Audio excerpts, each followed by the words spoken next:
FIR दर्ज होने से या आपके अगेंस्ट कोई क्रिमिनल केस दर्ज होने से आपको नौकरी मिलेगी या नहीं मिलेगी, इस विषय पर चर्चा को आगे बढ़ाते हुए आज एक बहुत ही महत्वपूर्ण और लैंडमार्क जजमेंट की चर्चा करने जा रहा हूं, जिसे हर विद्यार्थी को जानना बहुत आवश्यक है।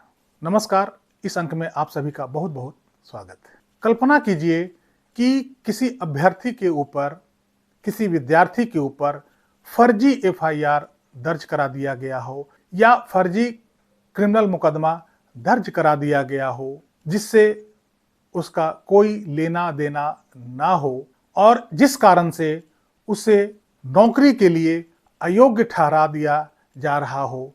तो सोचिए ऐसी स्थिति में क्या होगा। उस व्यक्ति को अपने को निर्दोष साबित करने में कानूनन लड़ाई लड़ते लड़ते उसकी नौकरी की उम्र निकल जाएगी और उसका जीवन बर्बाद हो जाएगा, उसका करियर बर्बाद हो जाएगा। ऐसी स्थिति में किसी का करियर खराब करना किसी के लिए बहुत ही आसान हो जाएगा। कोई भी व्यक्ति किसी का करियर खराब कर सकता है, उसके ऊपर झूठे मुकदमे डालकर या उसे झूठे मुकदमे में फंसाकर। इस संबंध में केरला हाई कोर्ट ने एक बड़ी अच्छी बात कही है। किसी अभ्यर्थी के चरित्र का रिकॉर्ड केवल आरोपों और एफआईआर होने के आधार पर अयोग्य नहीं ठहराया जा सकता है। दरअसल मामला केरल का है। केरल में एक शादीशुदा व्यक्ति, जिसकी पत्नी उससे काफी दिनों से दूर रह रही थी, उसके ऊपर एक घरेलू हिंसा का मुकदमा करती है।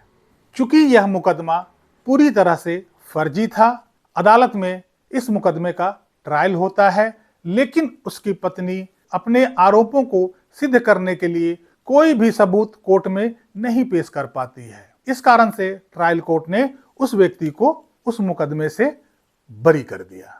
इसी बीच उस व्यक्ति ने Indian reserve battalion commando wing में पुलिस कांस्टेबल की नौकरी के लिए एप्लीकेशन दायर किया, जिसमें वो क्वालिफाई भी हो गया और उसका फाइनल सिलेक्शन हो गया। जब ज्वाइनिंग की बारी आई तो पुलिस वेरिफिकेशन में यह पता चला कि उसके खिलाफ एक एफआईआर है और उसके खिलाफ एक क्रिमिनल ट्रायल हुआ है, जिसमें वो बरी हुआ है। इस आधार पर एम्प्लॉयर ने उसे नौकरी देने से मना कर दिया।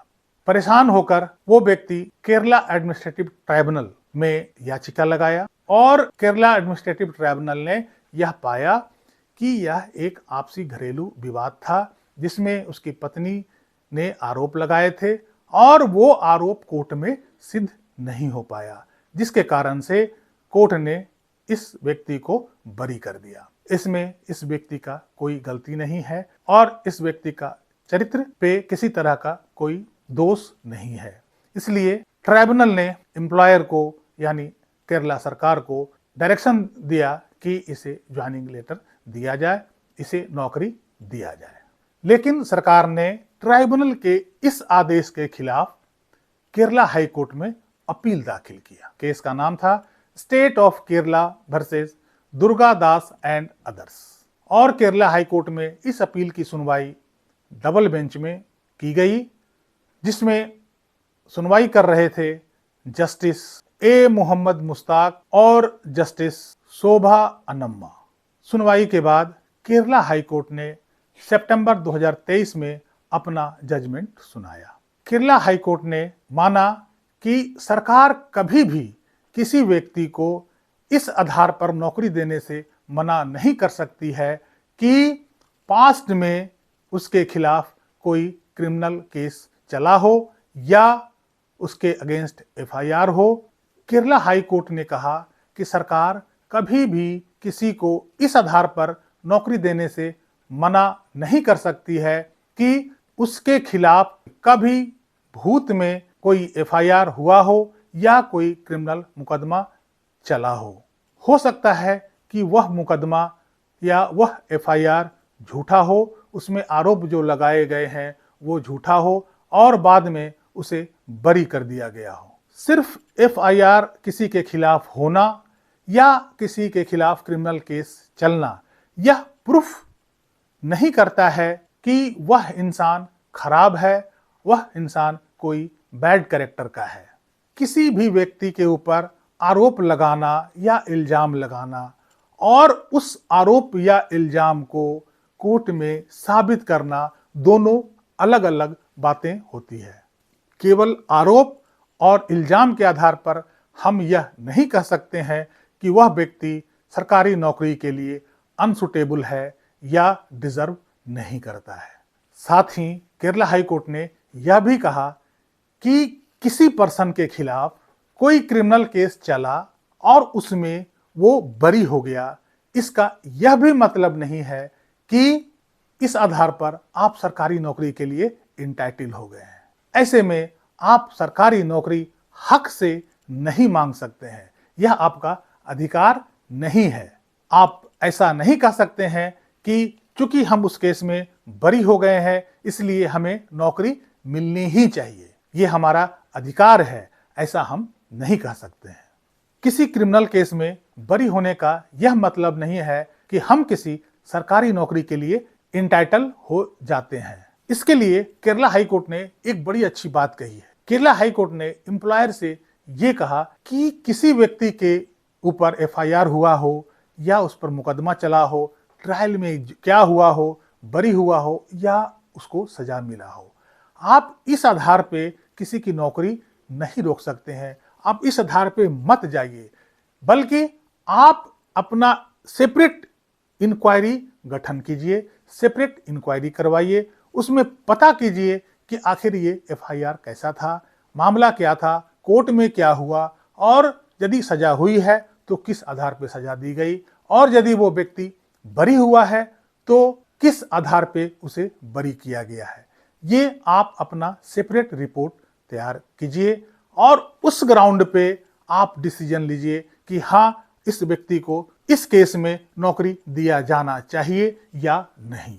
ऐसा नहीं कह सकते हैं कि किसी व्यक्ति के ऊपर एफआईआर हुआ हो या किसी व्यक्ति के खिलाफ कोई क्रिमिनल मुकदमा चला हो, आप इस ग्राउंड पे केवल नौकरी देने से मना नहीं कर सकते हैं। केरला हाई कोर्ट ने स्पष्ट रूप से कहा कि यदि किसी व्यक्ति के खिलाफ कोई एफआईआर हुआ हो या उसके अगेंस्ट कोई क्रिमिनल मुकदमा चला हो जिसमें कि वो बरी हुआ हो, आप केवल इस आधार पर किसी को नौकरी देने से डिस्क्वालीफाई नहीं कर सकते हैं, बल्कि आप अपना सेपरेट इंक्वायरी करवाइए और पता कीजिए कि आखिर सच्चाई क्या है। क्या यह एफआईआर या क्रिमिनल मुकदमा कहीं झूठा तो नहीं है, कहीं उसे फंसाने के लिए तो ऐसा नहीं किया गया है, और अपने इंक्वायरी रिपोर्ट के हिसाब से आप उसे क्वालिफाई या डिस्क्वालीफाई कर सकते हैं, ना कि केवल एफआईआर और मुकदमा के बेसिस पे। किसी के भी अगेंस्ट एफआईआर झूठा हो सकता है, किसी के अगेंस्ट कोई मुकदमा झूठा हो सकता है। इसका मतलब यह नहीं है कि एफआईआर और मुकदमा चलने से उसका कैरेक्टर खराब है या वो इंसान नौकरी करने लायक नहीं है। इस आधार पर केरला हाई कोर्ट ने कहा कि इस बंदे को नौकरी दे दी जाए। इस आदेश के खिलाफ केरला सरकार ने सुप्रीम कोर्ट में अपील दाखिल किया। अपील की सुनवाई सुप्रीम कोर्ट के डीबी डबल बेंच में की गई, जिसमें सुनवाई कर रहे थे जस्टिस एएमएस नरसिम्हा और justice Manoj Mishra. Honourable supreme court ने कहा कि केरला हाई कोर्ट का जजमेंट बिल्कुल सही है और इसमें किसी तरह का इंटरफेरेंस करने की जरूरत नहीं है। सुप्रीम कोर्ट ने कहा कि कोई एफआईआर किसी व्यक्ति के चरित्र के बारे में नहीं बताता है, इसलिए मात्र एफआईआर होने से या किसी के खिलाफ केवल मुकदमा दर्ज होने से उसका चरित्र खराब नहीं हो जाता है और वो सरकारी जॉब पाने के लिए डिस्क्वालीफाई नहीं हो जाता है। इतना कहकर ऑनरेबल सुप्रीम कोर्ट ने केरला सरकार की याचिका, केरला सरकार की अपील को डिसमिस कर दिया और केरला हाई कोर्ट के जजमेंट को बरकरार रखा। तो यह बहुत ही महत्वपूर्ण जजमेंट है विद्यार्थियों के लिए और इस जजमेंट से क्लियरली समझ में आ गया कि यदि आपके खिलाफ कोई झूठा एफआईआर हो गया हो या किसी तरह से आप एफआईआर में फंस गए हो या आपके खिलाफ मुकदमा भी चल रहा हो जिसमें आप बाइज्जत बरी हो गए हो, तो आपको चिंता करने की जरूरत नहीं है। आपको आपका एम्प्लॉयर जॉब देने से नहीं रोक सकता है। इस अंक में यहीं तक। कैसी लगी ये जानकारी कमेंट बॉक्स में जरूर लिखिएगा। वीडियो को लाइक कीजिएगा, चैनल को सब्सक्राइब कीजिएगा। मिलते हैं अगले अंक में, तब तक के लिए जय हिंद, वंदे मातरम।